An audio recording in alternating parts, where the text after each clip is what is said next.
This is the craziest thing I've ever made in my life. It's loud, it's violent, and At this point, I no longer think this is a snack shooter. I think it's just a missile.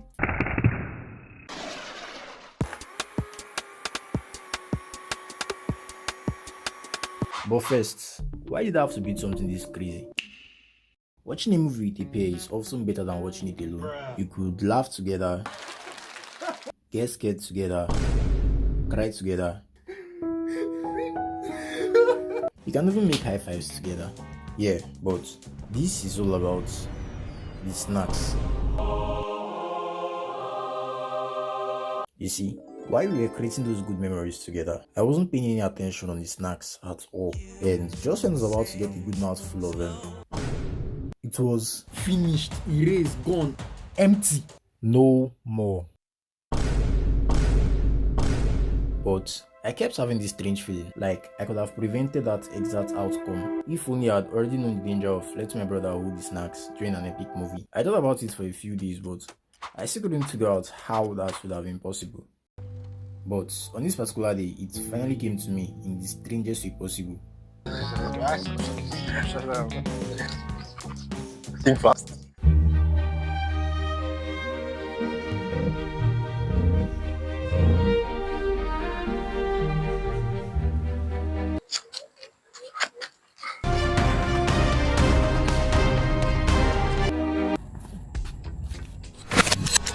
I understand it now.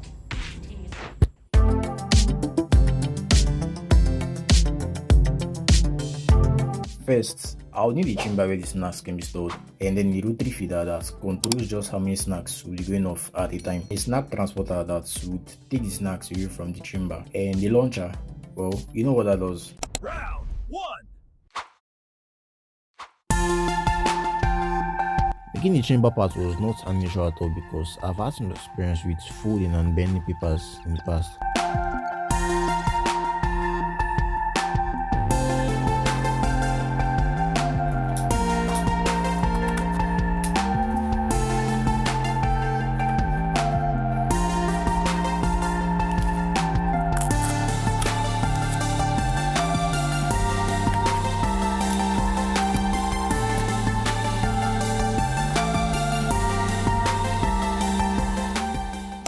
Round two.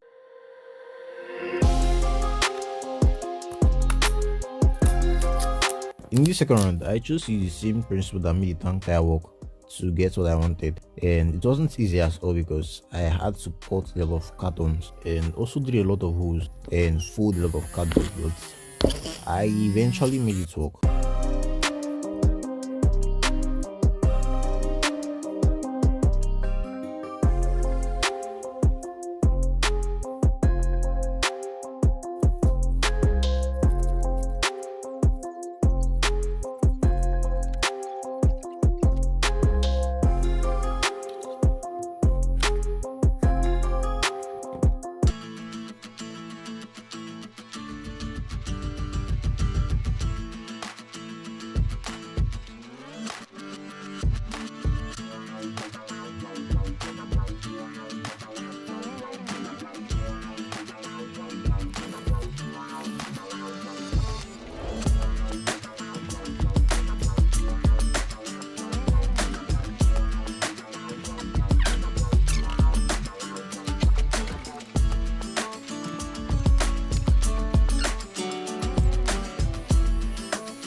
After spending over an hour trying to get it to work, I decided to give it a test to see if I was relatively close to the right part. But then something happened. Yeah, the motor kept making this weird sound and it was unbearable. It's just too loud. And I was about to call it a quit right there. But then I picked up something. My second gear motor.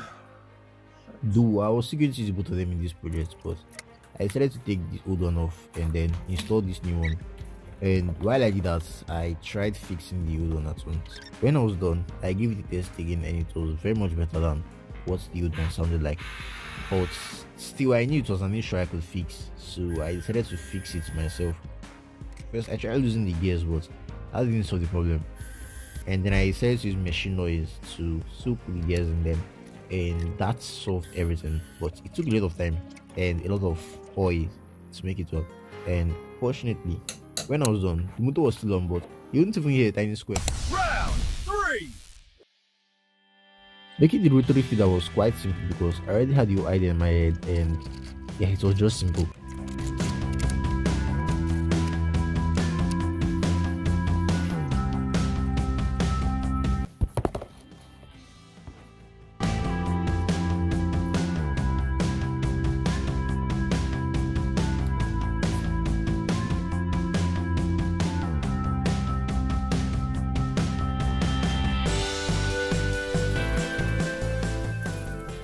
Round 4.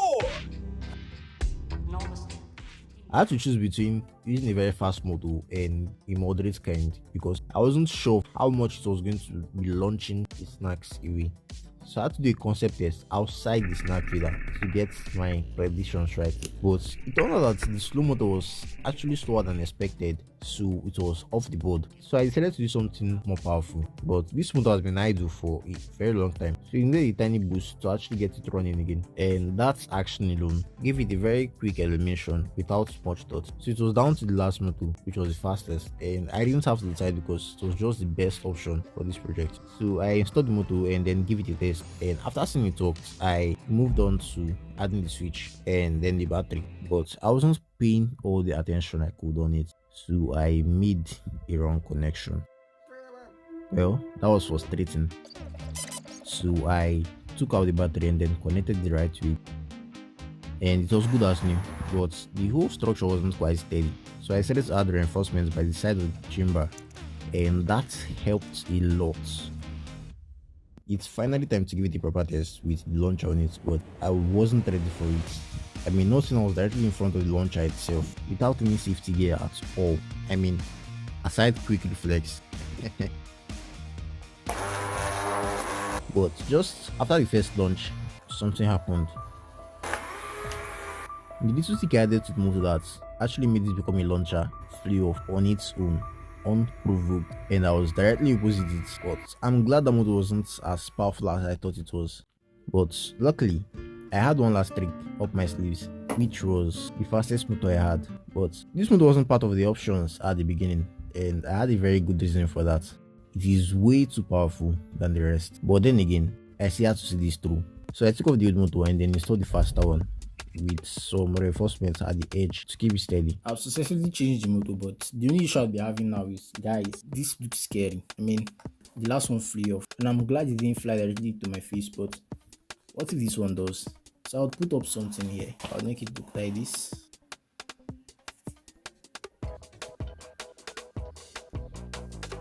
Problem solved. I'm just going to give it a test, facing upwards for safety reasons though, and I'll be using this.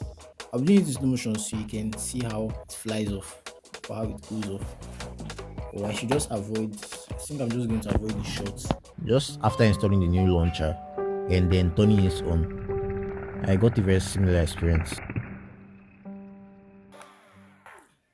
This was the exact reason why I chose to keep this here, and I'm glad I did. I've decided to use a sweet stick. A sweet stick to do this instead. So there's a tiny hole here. I'm going to borrow another one opposite it and let the motor just slide in.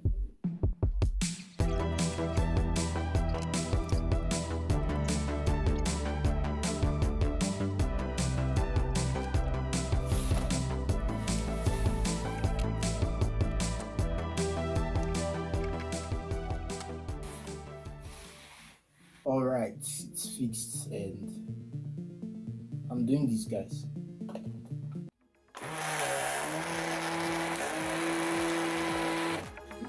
That went up. She just went up. I'm going to give it another test and I hope it doesn't go that way. I want it to go forward, up, upward, forward, not just vertical. Alright, test number 2.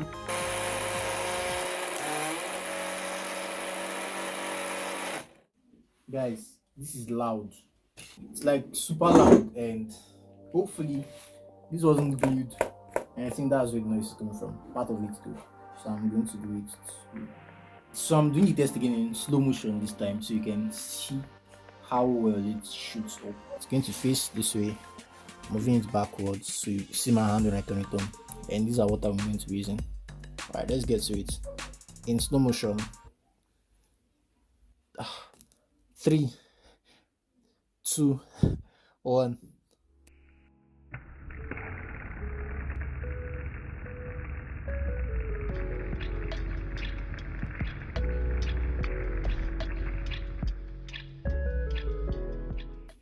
At this point, I no longer think this is a snack shooter. I think it's just a missile that's going to create a lot of destruction. That's what missiles do, right? Well, that was satisfying to watch, so I made more snack props and I did another test.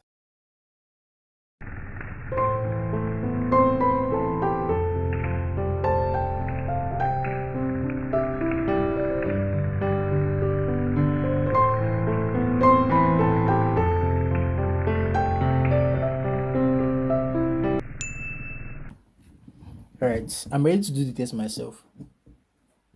Let's do this. Okay, this is the direction I want it to go, this way, and hopefully I don't get blinded. I believe I spoke too soon when I said I'm ready to do the test myself. because you can't be prepared for what comes next.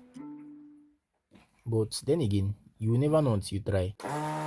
And so I tried. And eventually, I did it.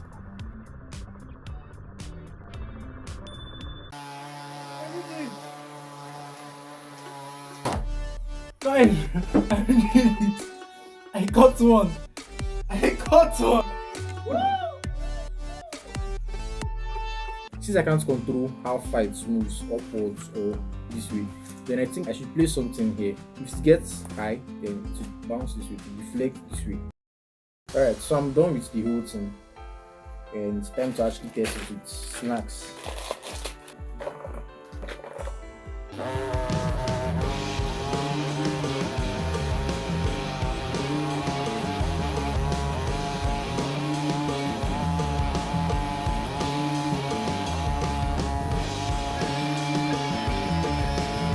I've come to a conclusion that this is not going to work. Well, it works, but the whole place is a mess. There are cheese balls everywhere. So I think I should find another name for this here because it's definitely not a snack shooter. It does shoot snacks, but not the way you expect.